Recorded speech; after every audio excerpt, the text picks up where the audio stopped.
Now that we've got our images, our stencils set up on the glass, under the frame, exactly where we want them, knowing where we're going to be as we're going to be printing, now we're ready to expose them on this handmade exposure unit. Okay?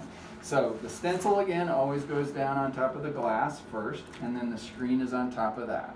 All right? The stencil has the marks that are going to block out the light from the light source, and of course the light source is underneath all of it under the glass. Okay? We want to sandwich these three surfaces together, the glass, the stencil, and the screen fabric, so that there's no gaps or potential for light to bleed around the stencil.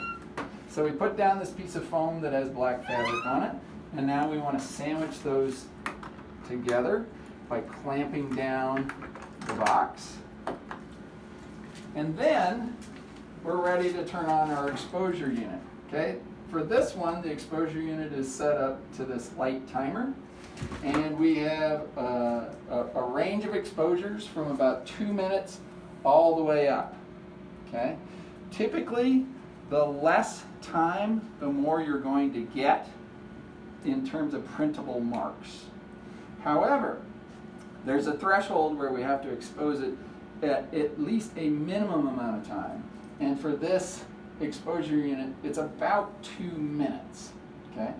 I don't want to underexpose it because that can cause problems, and I don't want to overexpose it because it can mean I'll lose some of the information on the stencil. I'm going to shoot for this particular stencil a little higher than the minimum at about 3 minutes. Okay? So to do that, I want to move just the minute hand backward to 3 ticks. Okay?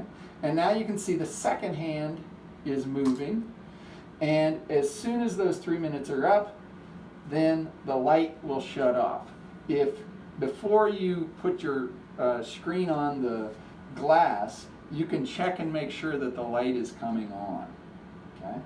I've already checked that, so it is set. The light is on. I don't think you can see it at all because it's covering up all of that light. With the new exposure unit, you can see the edge of the glass will glow from the reflection of the light. So in 3 minutes, our exposure's ready then to be processed.